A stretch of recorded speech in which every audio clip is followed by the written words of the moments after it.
Hello everyone and welcome to this video where I'm going to be explaining and breaking down the steps of how to plan a Stormworks creation like an engineer, so follow along. Now first, as many of you already know, that I am a full-time engineer here in Canada, where I work in the oil fields and in the industry of structural engineering. So that's buildings, bridges, that type of thing. And I believe that my almost 10 years of experience as an engineer at this point can help you make a creation that is successful, that accomplishes what you want it to, and that you enjoy creating. So I created a list and we're going to start going through it, and it hopefully helps you with planning your next creation. And let me know in the comments if you agree with these steps. For the last couple of years, I've been a project manager that's been managing about 3 projects a year simultaneously. And this is what is kind of the industry standard.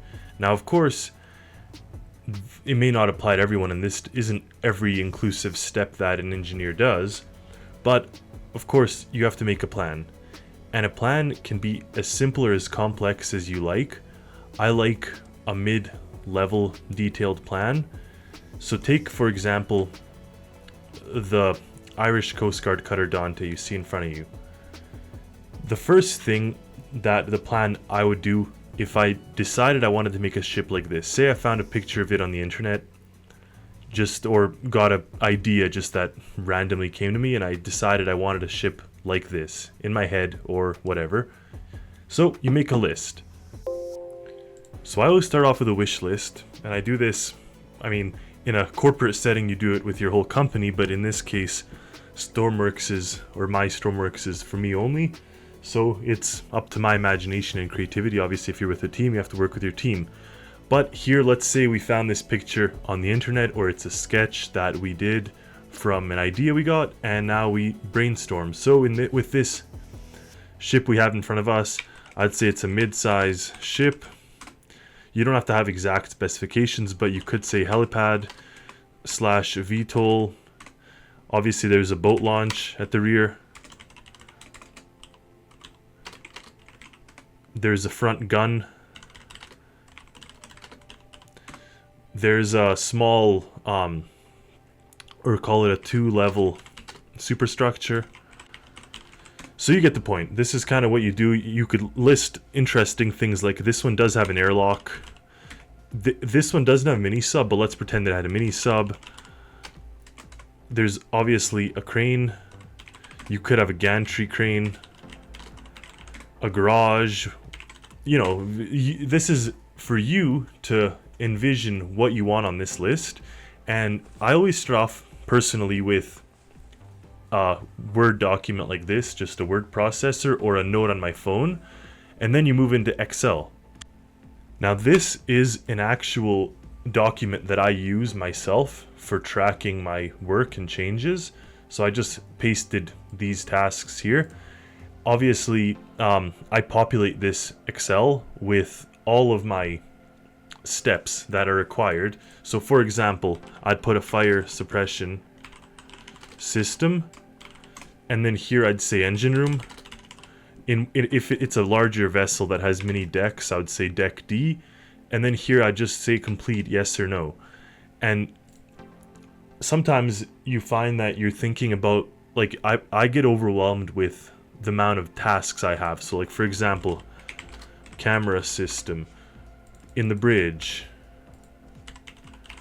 you got, like, just the bridge alone can have a bunch of different things, like your autopilot.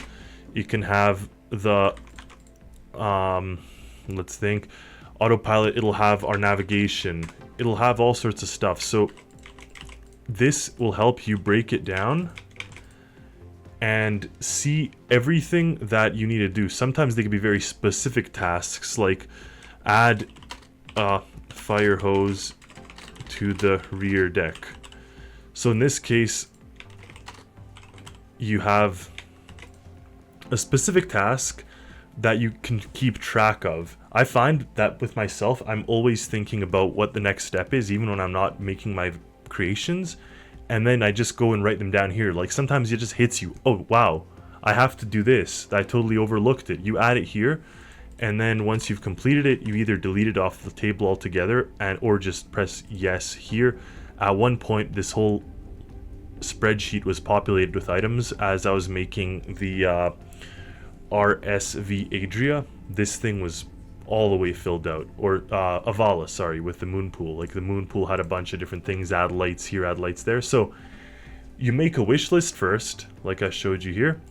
Then you put it into a thing like this, a list, and it could be logical. I mean, if it's a list of logical stages or not, but at least think about the logical stages.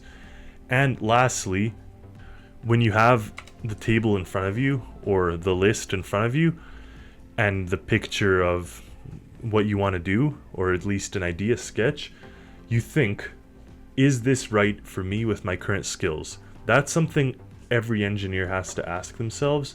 And that's just the law for being an engineer. You can't take on tasks that are not within your skill level. Otherwise, it can be unsafe. People can get hurt. You definitely don't want that. Again, that's by law. An engineer has to determine that. So you can sit and determine, is this something I can do? Maybe you've never created a VTOL before. So you could put a helipad, but you can't put a creation on here if that's something you've never done. Or a front machine gun. If you've never done a machine gun or like a large gun, you may have to think, maybe I don't build my creation and determine if I can do this gun. Maybe I'll break it into stages and first do like just a quick little test if I can make this type of creation, like a crane or a mini sub. You go do that first and then add it to your vessel. The next step is to create a sketch or a prototype. Now, obviously, the sketch we talked about in the last stage, but a prototype is something you can do. The example I'm showing in front of you here, it is a little more than a prototype just because it's already working, and there's no colors yet, don't worry, it will be painted. But in theory, it would be something that you get a general shape, or in the case of my little gunship here that has this helicopter, my goal was to have a helicopter, but it seems that it's just not possible. It makes the rear too heavy, so in this case we have to scrap the helicopter, and maybe either I close off the whole rear deck, or I put a large cannon on the rear. But the prototype will help you by determining what is possible and what isn't possible. Changes you can make early on that won't be hard, that won't make it difficult on you, because changes later on we'll talk about, changes as you're further along the project, but they're much harder to incorporate. So in this case, it would be relatively easy to scrap the helicopter and redo the deck. But if you had like a massive helipad that you spent a lot of time on, now it's a little tougher. So that's the next step, is make your prototype or sketch and sort of build it up from there. You obviously have to start somewhere, but that's a good way to determine if your list is even possible and decide if this project is going as you planned or if you have to make changes. An example of mine is, I know a lot of you caught the fact that the original Cochrane had a closed off moon pool, meaning there was a door on the bottom. So my original plan was to have a bunch of pumps, you drain the moon pool, it's totally empty of water, and then you open it and deploy the submarine. However, the game had a limitation where that didn't really work, so now I had to go back and decide, do I either A, scrap the moon pool altogether, B, make it open, C, make it work as what I said with the pumps, but then in that case I couldn't have a submarine spawn in here. You could drive a submarine in, but it couldn't spawn with the vessel. And I looked at options such as spawning the submarine right below it here, and then you have to pilot it inside the moon pool. I looked at all this, and I ended up determining that this was the easiest solution, and it didn't change too much my project. Obviously, I would have preferred if it was closed, but in this case, it still ended up working, and we moved on to the next task. So you kind of just have to break it down into your task list. Once I was done with the moon pool, I was moving on, and that item is closed.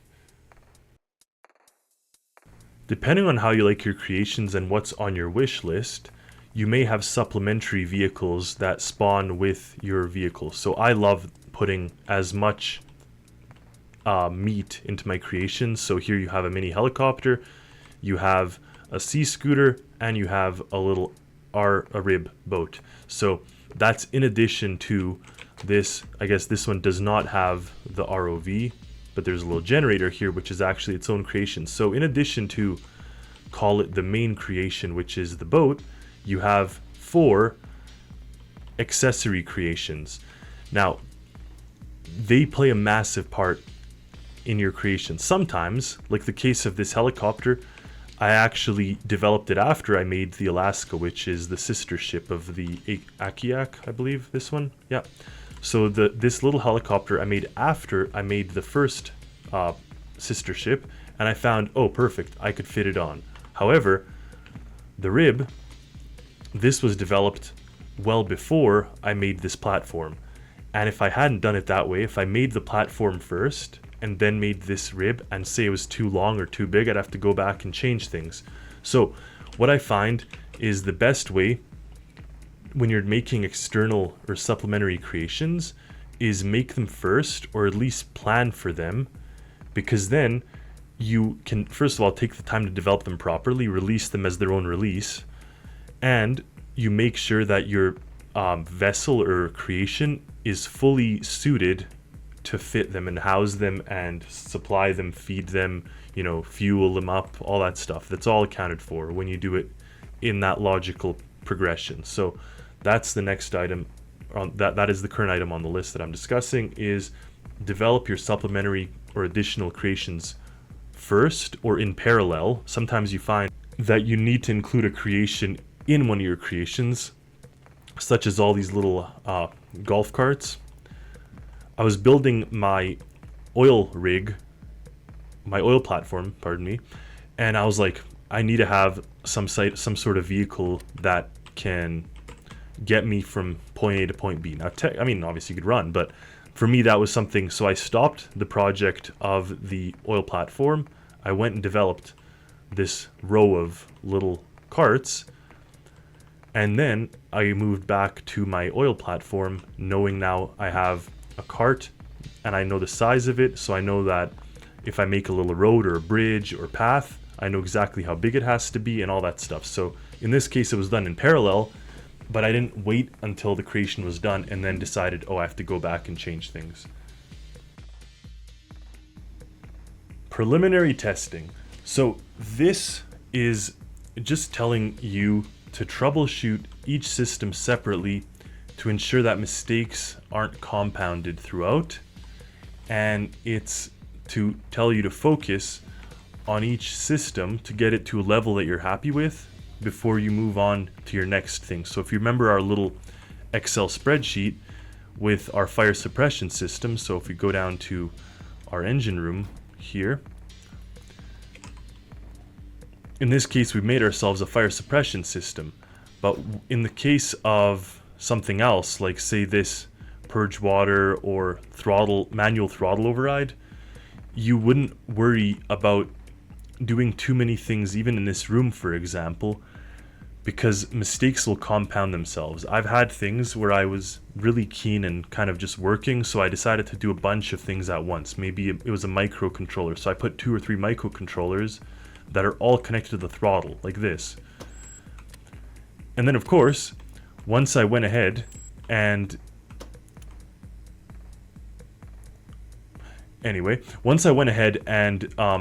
decided that I was going to do some change, like that I was going to put, say, the manual override and an autopilot that focuses on our throttle, and another system like auto stop, like what I have up in the front of the ship here, this sensor that determines if there's an obstacle. I linked all these things together. It was like a chain, and my ship didn't work. So what do you do then? The throttle was not working. I was just dead in the water, but I installed 4 systems. And now I have to go and troubleshoot and check each one of the systems instead of having just done the manual override.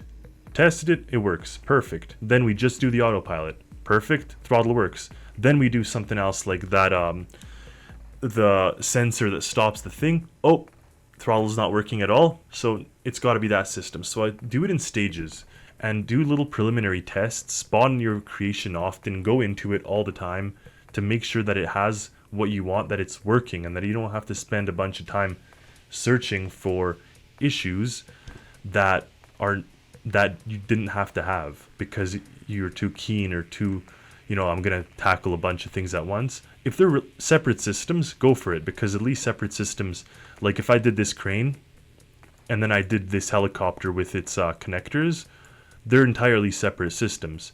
But like I showed you the example of the throttle, they're all the same system. You could end up with big problems there. Sticking to your plan. So this is actually something that I sometimes even don't listen myself and gets me in a lot of trouble. But you'll want to stick to your plan. So even for something simpler like this truck, or for something as complex as a whole boat or a whole ship or oil rig, stick to your plan. Why I'm saying that is because if you try to go overboard, like what I'm currently doing with my oil platform, to be honest, I've decided I need the little golf carts. Then I decided I need a recreational facility, a swimming pool, and whatever. And I keep adding things to my wish list. That's how you get in trouble. Because then you'll never finish the project. You'll always be thinking what else I can add, instead of just enjoying the fact that you're already almost there. And in the case of this truck, like I know it has the 3 tanks. I did it that way, the 3 compartments. But I was like, oh man, wouldn't it be awesome if I could, not only, because up on the roof I have the little individual spouts to pump in each section, but I'm like, wouldn't it be cool if I could have diesel here, jet fuel here, and you choose. But then I thought about it. Not only would it make it complex, it would be unnecessary, and this creation is already done. So by adding something for myself, not only am I changing the scope, I'm messing up what I've already done. So that's kind of the way I see that thing. The way I see that sort of step is, if you're gonna add things, be smart about it. Do like a little brainstorming on what's actually needed, and try not to add too much or go too crazy on it, because it will affect your whole project, possibly your happiness level if you start to realize you're spending too much time on it, etc., etc. So stick to your plan, stick to your Excel spreadsheet, stick to your list, and make sure you do those items first before kind of playing around with additional things. Dealing with changes. So this is something that happens all the time in real life. In an engineering project, you're almost done your project, all of a sudden the client comes back and says, hey, we want to add whatever. And now you got to go back and change and accommodate what they said. In that case, because they're paying you, you just have to be, you got to do it. Unless it's something absolutely crazy and that can't happen, but you have to accommodate. Whereas here, say you decide something. So like, let's just look at this boat. So say I decided I want to add an elevator. I mean, it's on 3 levels, so it's not too difficult. It doesn't really need an elevator, but let's just say I need to have an elevator. I have to have it. What do I do with it? So you weigh out the pros and cons of what you got to do to undertake it. It could have visual impacts, and it could mess with how it looks visually. It could have performance impacts. It may add too much weight, but also then you look at the pros. It adds functionality. It adds a selling point. So like with this one, an elevator shaft would probably maybe fit in right here instead of these stairs, instead of these stairs. So you'd have yourself a door here, and look at that. So now you delete this door. You want to have the door to the elevator right here, but now you can't have these stairs. So you have to move everything over. So, and then also this would have to get moved. So there we go. We just proved that this is a poor location for an elevator shaft. But what's our alternative? Without taking out that, this seems to be our only spot. And then it could go all the way down here. And you'd have to have a door coming into your fridge. So this would require moving the kitchen. So you could, in theory, get this area to work as an elevator shaft. But now the kitchen would have to get moved because this would now have to be a hallway. Maybe the kitchen can go on this side. Maybe we don't have a nice little sitting area. Maybe we have just the kitchen and this table. So those are some of the pros and cons. This type of thing adds a bunch of work to any project. And I often think, is it worth it? So in the case of this, I would say it's not worth it. If it was a 6-story ship, maybe I'd consider it. But this one, 3 stories, no space to add it. You know, it would cause severe limitations. So you make a pros and cons. Before doing it, you maybe do a quick test, a trial run. I've done trial runs to see if 4 engines is better in this type of ship than 3. Because right now I have 3 large engines. I wanted to try 4, so I pushed them out here to see what my top speed would be. It barely changed because 3 seemed to be working perfectly here. So that I was like, all right, little test done, and I just stick with my guns. So that's how you deal with changes. This is a prime example of something I wanted to change. I wanted to have a boat ramp. I just put this one here kind of as a placeholder. And then I wanted to have my helicopter up here instead of on the deck. And all of this to sort of work in the Adria platform. What I didn't like, the decks were way too big. Like, look at this, just wasted space on either side. Yeah, you could put a mini sub, but then you need a gantry crane or some type of crane. So, whereas the Taffin, where I had the boat like this, it worked much better. So, I did a test like this, little quick and dirty. I mean, even this is like not nicely modeled. This is just the air, my engine's breathing through this little thing. I would never leave it like that, but I just did a quick test, determined this type of vessel isn't worth it. This helicopter made it too top heavy. It actually slowed it down substantially, and I was like, there's no need for this. I'd rather make a brand new creation from scratch instead of trying to retrofit something there's like very little chance of making it successful. Dealing with mistakes. Mistakes happen on every project. Real life, not real life. In this game, you're gonna have mistakes. I mean, there's sometimes creations that go off more or less flawlessly or smoothly, but I found that you will have a learning curve. But until like you do stuff, maybe like this boat, because it's small enough, and I've done similar things, it doesn't. But when you do like a larger undertaking, you'll end up with mistakes. So when this happens, the best thing you could do is try to mitigate the effect. So try to reduce how much of an effect it has on your project. Say, in the case of that example I was just showing you with the helicopter pad on the back of the ship, it was too top heavy. There is a workaround. Like, I'm not saying that there would be no way to fix that, because of course there would be a way to fix it, but it comes down to, is it worth it, and what are the downsides of that, and how I could fix it. So I mean, in that case, it wasn't a mistake, it was a change I made, but a mistake whereas like you didn't connect the right thing and now half of your creation doesn't work properly. In that case, you just have to move on. You have to sort of focus on mitigating its effects. So that's the advice I have to give for dealing with mistakes. They'll happen, guaranteed they'll happen, and you have to sort of solve them. Always create backups. I can't say that enough. Always create backups. So look at this. When I was making the Cochrane, backup, V2, V3, final V2, final V3, V4, moonpool test, cargo. So I have so many different versions of it because I always want to have at least 2 on hand. That saved me so many times. I can't say it enough. Where I do something, you think you're onto something, so you keep pushing for it, and all of a sudden you determine you've messed up the whole creation. So in that case, you have nowhere to go but back.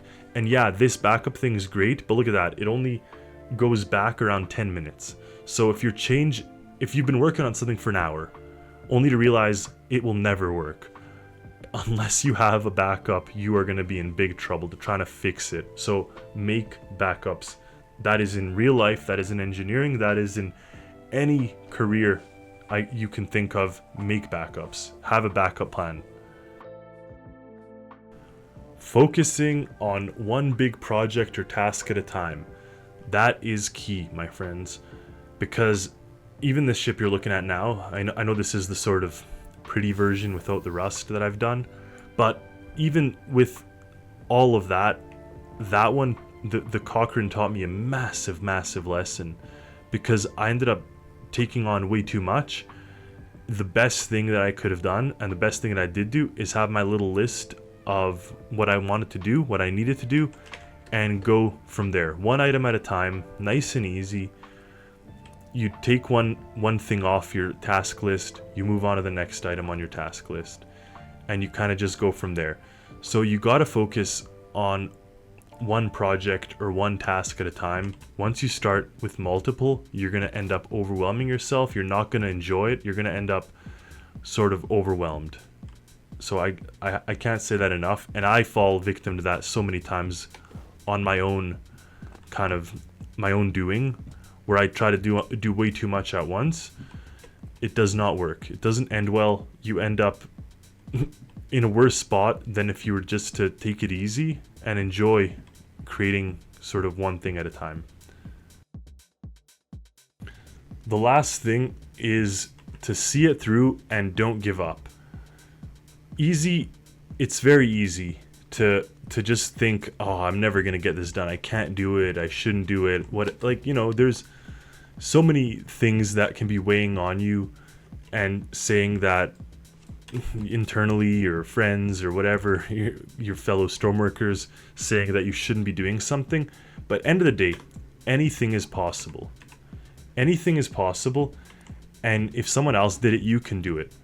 So keep that in mind, and keep in mind that it's not a race. You can take the time to learn whatever it is you need to do and do it properly. And you can always find that if you, for some reason, can't complete your project, you're not skilled enough at this time, save it, put it on the side, and you never know, you might be able to go back to it later and sort of finish it at that time. Maybe you'll have more skills, maybe you'll have more patience, all that good stuff. But don't give up. And everything is sort of a learning step. It's not a matter of having to do anything. You just do because you enjoy doing it. And I want, hopefully, everyone to just enjoy making the creations. I find it like almost a meditation when I do this stuff. So anyway, with that, thank you for watching. I hope you enjoyed this video. Hopefully these steps and items can help you in your creations. And let me know what you think in the comments. I've started a Discord server where people can comment on my different OMA and Alta lore. I've started, so that's now available. You can find the link on my YouTube. Still not quite, I'm not playing online with people. I know that I've got a lot of requests, but really I just create things in my own time. But I really do love creating them, and I love hearing from all of you. I read all of my comments even if I don't respond. And last video I gave a little hint that the developers were talking to me. That is 100% true.